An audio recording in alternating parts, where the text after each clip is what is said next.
बिस्मिल्लाहिर्रहमानिर्रहीम। अस्सलाम वालेकुम स्टूडेंट्स, आज के इस लेक्चर में हम स्टार्ट करेंगे टेंसेस।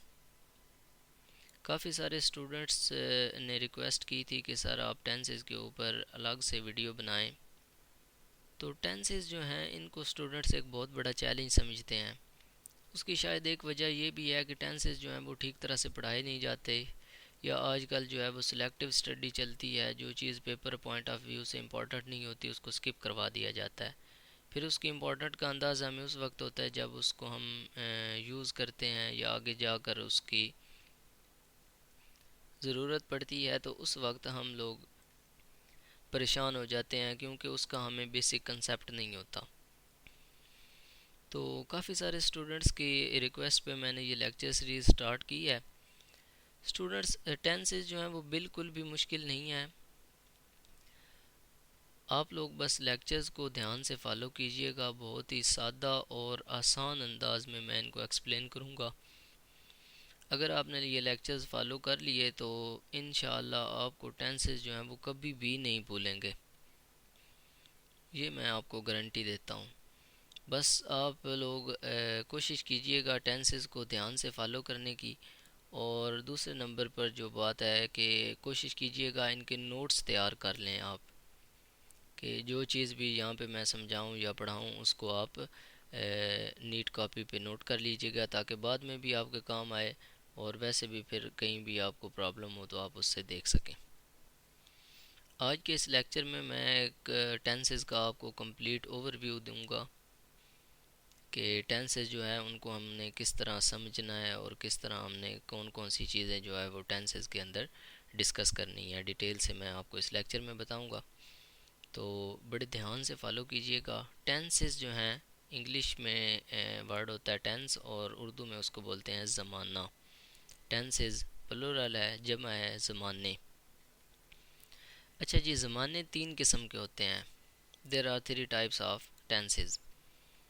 नंबर वन है प्रेजेंट टेंस, फ़ेल हाल। उर्दू में इसको फ़ेल हाल बोलते हैं। ये होता है जी मौजूदा ज़माना, जो इस वक्त ज़माना चल रहा है उसको हम प्रेजेंट टेंस बोलते हैं। इसके बाद नंबर दो है पास्ट टेंस। पास्ट टेंस को हम उर्दू में फ़ेल माजी बोलते हैं, और ये गुज़रा हुआ ज़माना जो होता है उसको हम पास्ट टेंस या फ़ेल माजी बोलते हैं।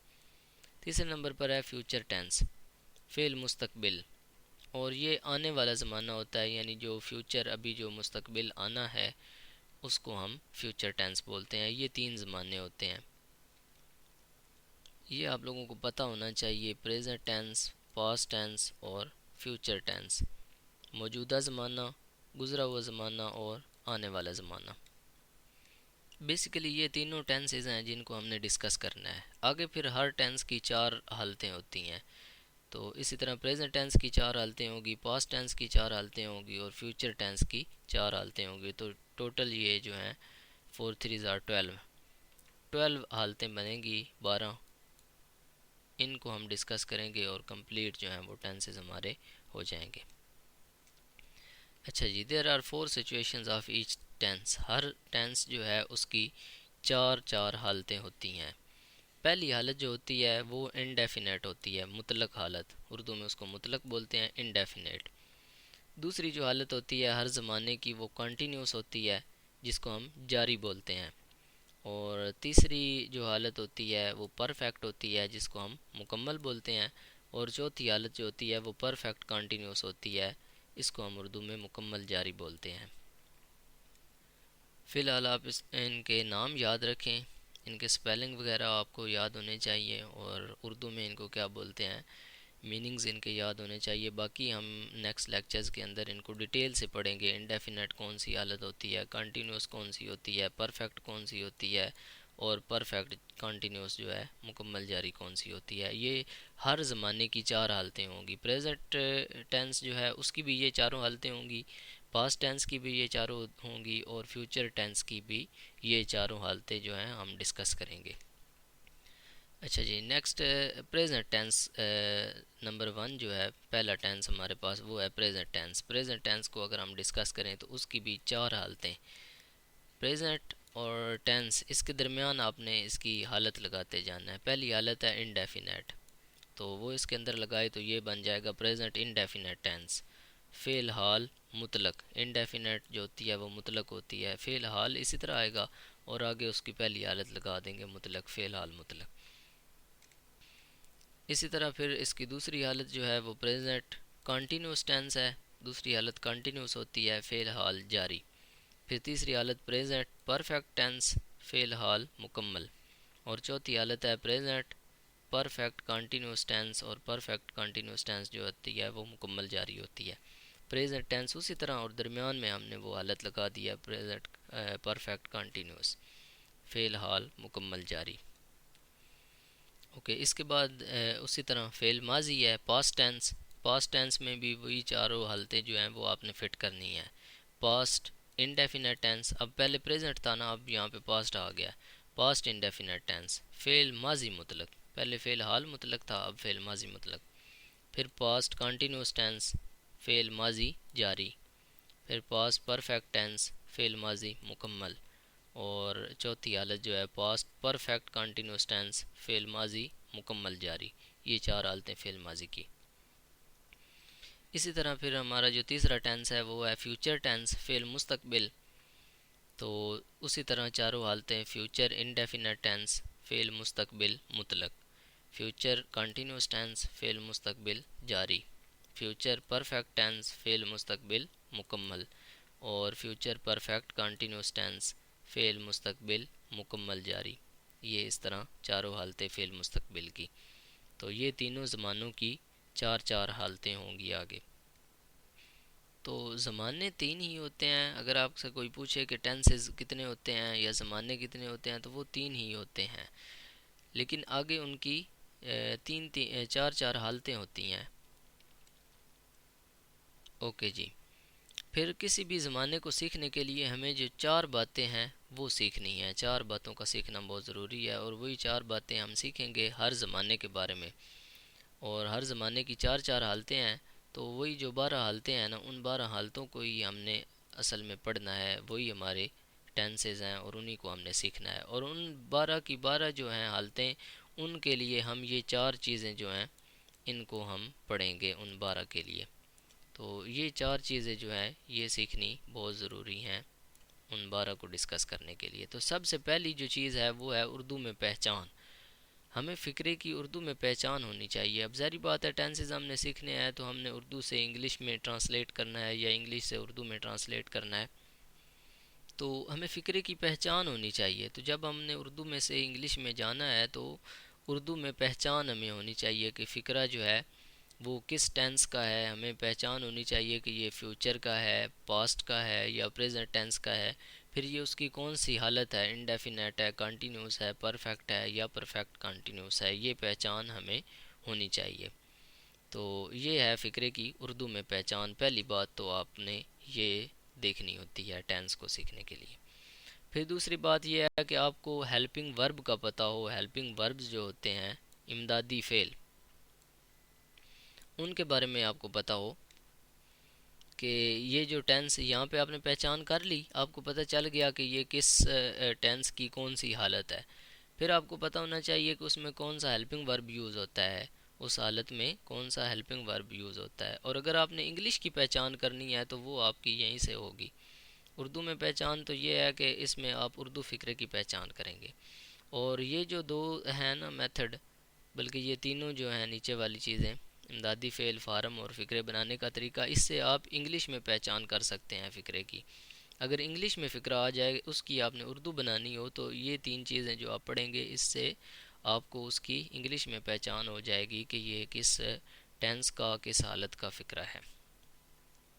तो फिर आपको पता होगा कि ये कौन सा इमदादी फ़ेल है, किस टेंस की किस हालत के लिए इस्तेमाल होता है। तो ये भी हम सीखेंगे आगे जाकर, हेल्पिंग वर्ब्स कौन कौन से किस टेंस में यूज़ होने हैं। इसके बाद है form, form of verb, fail की जो फार्म होती है। ये भी बहुत इंपॉर्टेंट चीज़ है, इसके बारे में भी आपको पता होना चाहिए। और किसी भी उर्दू फ़िक्रे को इंग्लिश में बनाने के लिए तो आपने फार्म का इस्तेमाल करना लाजमी होता है। आपको पता होना चाहिए कौन से टेंस में फ़र्स्ट फॉर्म यूज़ होनी है, कौन से टेंस की कौन सी हालत में सेकंड फॉर्म यूज़ होनी है और किस टेंस की किस हालत में थर्ड फॉर्म यूज़ होनी है, ये फॉर्म ऑफ वर्ब है, ये भी हम आगे सीखेंगे। अच्छा जी, चौथी चीज़ जो हम सीखेंगे वो है फ़िक्रे बनाने का तरीका, कि आपने उर्दू से इंग्लिश फ़िक्रा जो है वो कैसे बनाना है। अब फ़िक्रे चार किस्म के होंगे। एक होंगे सादा फ़िक्रे, सिंपल सेंटेंसेस, सादा फ़िक्रे होंगे। उसके बाद सवालिया फ़िक्रे होंगे, इंटरोगेटिव सेंटेंसेस। और मनफी फ़िक्रे होंगे, नेगेटिव सेंटेंसेस। और फिर ऐसे फ़िक्रे होंगे जो सवालिया भी होंगे, मनफी भी होंगे, नेगेटिव एंड इंटरोगेटिव सेंटेंसेस। तो ऐसे फ़िक्रे भी, ये चार किस्म के फ़िक्रे जो होंगे ये भी हम बनाएंगे और इनको बनाने का तरीका भी हम सीखेंगे। अच्छा जी, टोटल चार चीज़ें जो हैं, एक उर्दू में पहचान है, दूसरी है इमदादी फ़ेल, और तीसरी है फ़ारम, और चौथी जो है वो हम फ़िक्रे बनाने का तरीका जो है वो सीखेंगे। और सादा फ़िक्रे होंगे। अब सादा फ़िक्रे मिसाल के तौर पर कि वो स्कूल जाता है, ये एक सादा फ़िक्रा है, वो स्कूल जाता है। अच्छा, अगर आ जाए क्या वो स्कूल जाता है, अब ये सवाल पूछा जा रहा है तो ये सवालिया फ़िक्रा हो गया, इंटरोगेटिव सेंटेंस, क्या वो स्कूल जाता है। अच्छा, इसके बाद अगर इसमें नहीं लग जाए वो स्कूल नहीं जाता है, तो इसमें अब नफ़ी आ गई, तो ये मनफी फ़िक्रा है, वो स्कूल नहीं जाता है, या वो नहीं खेलता है, वो वॉक पर नहीं जाता है। तो इस तरह की जो भी चीज़ें हैं, वो पढ़ता नहीं है, वो लिखता नहीं है, तो जिसमें नहीं आ जाए वो नेगेटिव सेंटेंस हो गया। इसके बाद सवालिया मनफी, ऐसे फ़िक्रे भी होते हैं जो सवालिया भी हो मनफी भी हो। जैसे क्या वो स्कूल नहीं जाता है, जिसमें क्या भी आ जाए, सवाल भी आ जाए और नफ़ी भी आ जाए, क्या वो स्कूल नहीं जाता है, तो ये नेगेटिव भी हो गया और इंटरोगेटिव भी हो गया। तो इस तरह के चार किस्म के जो हैं वो फ़िक्रे होंगे जिनको हम बनाएंगे और उनको बनाने का तरीका भी हम पढ़ेंगे और सीखेंगे। अच्छा जी, टेंसेस को सीखने से पहले जो हेल्पिंग वर्ब्स हैं ये आपको फिंगर टिप्स पे याद होने चाहिए। अमदादी अफ़ाल जो हैं ये 21 हैं, 21 हेल्पिंग वर्ब्स हैं, इनको आपने फिंगर टिप्स पे याद रखना है। अच्छी तरह इनको रट्टा लगा लें। Do, does, did, is, am, are, was, were, has, have, had, और will, would, shall, should, can, could, may, might, art और मस्ट। ये 21 जो इमदादी फ़ेल हैं ये आप लोगों ने अच्छे तरीके से याद करने हैं। यही इमदादी फ़ेल यूज़ होंगे 21। और जैसे जैसे हम आगे चलेंगे हम देखेंगे कि कौन सा हेल्पिंग वर्ब किस टेंस की किस हालत में यूज़ हुआ है। अच्छा जी, उसके बाद यहाँ पे कुछ क्वेश्चन वर्ड्स हैं, उनको भी आप याद रख लें। सवालिया फ़िक्र बनाने के लिए जो वर्ड्स यूज़ होते हैं और इनके मीनिंग्स भी आपको आने चाहिए। जैसे व्हाट का मतलब होता है क्या, विच कौन सा, हु कौन या किसने, और इसी तरह हुज़ का मतलब होता है किसका, होम का मतलब होता है किसको, और वेयर का मतलब होता है कहाँ, वैन का मतलब कब, वाई क्यों, और हाउ का मतलब होता है कैसे, हाउ मच कितना, यानी मिकदार के बारे में कितनी मिकदार। हाउ मैनी ये गिनती के बारे में होता है, यानी कितनी गिनती या कितने अदद, कितनी तादाद, ये तादाद को ज़ाहिर करता है हाउ मैनी। और हाउ मच जो है वो मिकदार को ज़ाहिर करता है। हाउ लॉन्ग कितना लंबा, यानी अरसा या कोई चीज़ कोई पैमाइश। तो हाउ ऑफन कितनी दफ़ा। तो ये क्वेश्चन वर्ड्स हैं, ये भी आपके जहन में होने चाहिए कि उर्दू में इस तरह का कोई वर्ड आ जाए तो आपको पता होना चाहिए इंग्लिश में उसके लिए कौन सा लफ्ज़ इस्तेमाल होता है। इसके बाद ये फॉर्म ऑफ वर्ब्स हैं, इनको भी आप देख लीजिएगा, ये भी आपके जहन में होनी चाहिए, क्योंकि फॉर्म ऑफ वर्ब का यूज़ भी होना है टेंसेस में। इसके बगैर तो टेंस जो हैं वो मुकम्मल नहीं होते। अगर आपने फॉर्म ऑफ वर्ब जो है वो गलत लगा दी है तो जो आपका टेंस है वही चेंज हो जाता है और जो आपका फ़िक्रा है उसका मीनिंग ही बदल जाता है। तो इसलिए फॉर्म ऑफ वर्ब जो है वो भी आपने एहतियात से लगानी होती हैं। तो ये आप लोगों ने पहले भी पढ़ी होंगी, तो आप इसका स्क्रीनशॉट ले लीजिएगा। अब ये सारी मैं एक एक करके नहीं पढ़ सकता, आप लोग इसका स्क्रीनशॉट लेकर नोट कर लीजिएगा और इनको याद कर लीजिएगा। जैसे ये अवेक है, अवेक का मतलब होता है जागना, और ये फर्स्ट फॉर्म है। इसकी सेकंड फॉर्म होगी अवोक और थर्ड फॉर्म होगी अवोकन। अवेक, अवोक, अवोकन। और इसी तरह बीट, बीट, बीटन। और बी कम, बी केम, बी कम। बी कम जो है उसकी फ़र्स्ट फॉर्म बी कम है और सेकंड फॉर्म बी केम है और थर्ड फॉर्म जो है वो बी कम ही है। इसी तरह begin, began, begun, bend, bent, bent, इसकी सेकंड भी बेंट है और थर्ड भी बेंट है। इसी तरह बाइंड जो है इसकी सेकंड भी बाउंड है और थर्ड भी बाउंड है। और bite, bit, bitten, bleed, bled, bled, blow, blew, blown. तो ये स्क्रीनशॉट ले लें, आप इन सब को नोट करके याद कर लें। नेक्स्ट और भी कुछ हैं, ये वाला पेज है, इसका भी आप स्क्रीनशॉट ले लें। और ये वाली जो है फॉर्म ऑफ वर्ब्स, इनको भी आप देख लें, इजी होती हैं, सिंपल। आपने इसको एक दो दफ़ा पढ़ना है तो ये आपको जहन में बैठ जाएंगी। और यहाँ पे इनकी मीनिंग्स भी हैं, ये मीनिंग्स भी आप साथ साथ पढ़ें ताकि आपको कुछ वोकेबलरी जो है वो भी आपकी स्ट्रांग हो और आपको टेंसेस जो हैं वो आसानी से समझ आ सके। ये अगर आपको आती होंगी तो फिर आप टेंसेस जो हैं उनको आसानी से उर्दू फ़िक्रे को इंग्लिश में आप ट्रांसलेट कर सकेंगे। ओके जी, नेक्स्ट अब ये वो वाले वर्ड्स हैं जिनकी सेकंड और थर्ड फॉर्म एक ही होती है, एक जैसी होती है। जैसे ऐड की सेकंड फॉर्म भी एडेड है और थर्ड फॉर्म भी एडेड है। इसी तरह अलाउ की सेकंड फॉर्म भी अलाउड है और थर्ड भी अलाउड है। इसी तरह आस्क, आस्क्ड, आस्क्ड, और एबसेंट, एबसेंटेड, एबसेंटेड, अब्यूज़, अब्यूज़्ड, अब्यूज़्ड। इसी तरह आपने ये सारे पढ़ लेने हैं। Claim, claimed, claimed. तो ये सारे वो हैं जिनकी सेकंड और थर्ड फॉर्म जो है वो एक ही है। Excite, excited, excited. तो इनका भी स्क्रीनशॉट ले लीजिएगा आप लोग।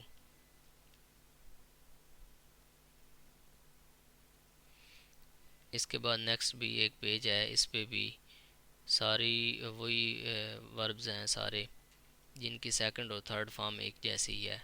Excuse, excused, excused. इसी तरह इंजर, इंजर्ड, इंजर्ड। और इसी तरह ऑफ़र, ऑफर्ड, ऑफर्ड, इनकी सेकंड और थर्ड फॉर्म वही है। तो इसका भी स्क्रीनशॉट ले लें और इसको आप लिख लें कॉपी पर और इनको याद कर लें। ओके जी, नेक्स्ट ये एक और पेज है, इसका भी स्क्रीनशॉट ले लें। फर्स्ट फॉर्म और सेकंड और थर्ड इनकी एक जैसी है, जैसे रेस्क्यू, रेस्क्यूड, रेस्क्यूड। और स्क्रीनशॉट ले लें और इनको भी लिख लें। ओके जी, नेक्स्ट यहाँ पे उसने कुछ ऐसे वर्ब्स बताए हैं कि जिनकी फ़र्स्ट, सेकंड, थर्ड तीनों फॉर्म्स जो हैं वो एक जैसी होती हैं। जैसे B E T, bat, bat, bat, bat, तीनों फॉर्म्स एक जैसी हैं। फर्स्ट फॉर्म भी बैट है, सेकंड भी बैट है और थर्ड भी बैट है। इसी तरह burst, B U R S T, burst. इसी तरह कॉस्ट है और कॉस्ट है, ये दो किस्म की, एक सी ए एस टी कॉस्ट है और दूसरा सी ओ एस टी कॉस्ट है। एक कॉस्ट जो है वो ज़ात होती है, दूसरी कॉस्ट जो है ये खर्च होता है। इसी तरह cut, cut, cut, H I T, hit, hit, hit, तीनों एक ही हैं। इसी तरह हर्ट की तीनों एक जैसी हैं। Let, let, let, put, put, put, और set, set, set, shed, shed, shed, shot, shot, shot, spread, spread, spread, और sweat, sweat, sweat, thrust, thrust, thrust.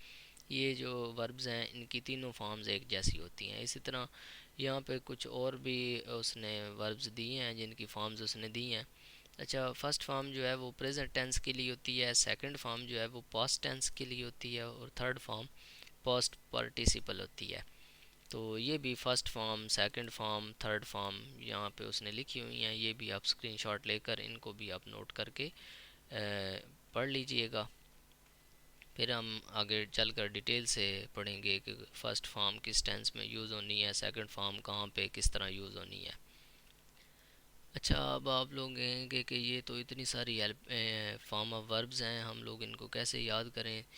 तो ये बेसिकली ज़रूरी नहीं है इनको समझने के लिए, टेंसेस को समझने के लिए ये ज़रूरी नहीं है। लेकिन जब आपने टेंसेस उर्दू से इंग्लिश में ट्रांसलेट करने हैं तो उस वक्त आपको इनकी ज़रूरत पड़ेगी। तो इसलिए अगर आपने ये याद कर लिए तो आप लोगों के लिए आसानी हो जाएगी। अगर ना भी करें तो कम अज़ कम इनको कॉपी के ऊपर लिख ज़रूर लें ताकि जब आप को इनकी ज़रूरत पड़े तो आप इनको यूज़ कर सकें, आपके पास मौजूद हों, आप यहाँ से देख कर कम अज़ कम लिख सकें। तो टेंसेस जो हैं फॉर्म ऑफ वर्ब्स के बगैर भी आपको समझ तो आ जाएंगे, लेकिन जब आपने उनको ट्रांसलेट करना है तो फिर इनकी ज़रूरत पड़ेगी। लेकिन जो हेल्पिंग वर्ब्स हैं इनको आपने अच्छे तरीके से रट्टा लगाना है। ये जो 21 हैं हेल्पिंग वर्ब्स, इनको आपने खूब अच्छे तरीके से याद करना है। ओके स्टूडेंट्स, कोशिश करें आज का जो लेक्चर है इसको ध्यान से तैयार करें। इसमें जो कंसेप्ट दिया गया है, बेसिक कंसेप्ट, इसको ज़हन नशीन कर लें। इसी को लेकर हम आगे चलेंगे। नेक्स्ट लेक्चर में इंशाल्लाह हम पहला जो टेंस है प्रेजेंट टेंस, उसकी जो पहली हालत है प्रेजेंट इंडेफिनेट टेंस, फ़िलहाल मुतलक, इसको हम डिस्कस करेंगे। और इसके बारे में जो 4 चीज़ें हैं वो हम पढ़ेंगे। इसमें हम देखेंगे कि सबसे पहले इसकी उर्दू में क्या पहचान है। प्रेजेंट इंडेफिनेट टेंस जो है उर्दू में उसके फ़िक्रे कैसे होते हैं। अगर कोई फ़िक्रा आ जाए तो हमें कैसे पता चलेगा कि ये प्रेजेंट इंडेफिनेट टेंस का फ़िक्रा है। इसके बाद हम देखेंगे कि हेल्पिंग वर्ब जो हैं वो प्रेजेंट इंडेफिनेट टेंस में कौन कौन से यूज़ होते हैं। फिर हम पढ़ेंगे कि इसमें फॉर्म ऑफ वर्ब कौन सी यूज़ होती है। और फिर हम इसका फ़िक्रे बनाने का तरीका पढ़ेंगे। तरीका पढ़ने के बाद हम इसके सिंपल सेंटेंसेस, सादा फ़िक्रे बनाएंगे, फिर सवालिया फ़िक्रे बनाएंगे, फिर मनफी फ़िक्रे बनाएंगे, और फिर मनफी और सवालिया फ़िक्रे ये भी हम नेक्स्ट लेक्चर में इंशाल्लाह डिस्कस करेंगे। तो इसलिए आज वाला लेक्चर जो है इसको गौर से पढ़िएगा, क्योंकि नेक्स्ट जो सारा काम है वो इसी के ऊपर बेस करता है। यही बेसिक कंसेप्ट है और इसी को लेकर हम आगे चलेंगे इंशाल्लाह। ओके स्टूडेंट्स, यहाँ तक इस लेक्चर को एंड करते हैं। इस लेक्चर से रिलेटेड अगर आपका कोई भी क्वेश्चन हो तो आप कमेंट सेक्शन में पूछ सकते हैं या आप व्हाट्सएप करके पूछ सकते हैं। ओके जी, मिलते हैं नेक्स्ट लेक्चर के अंदर। अल्लाह हाफिज़, टेक केयर।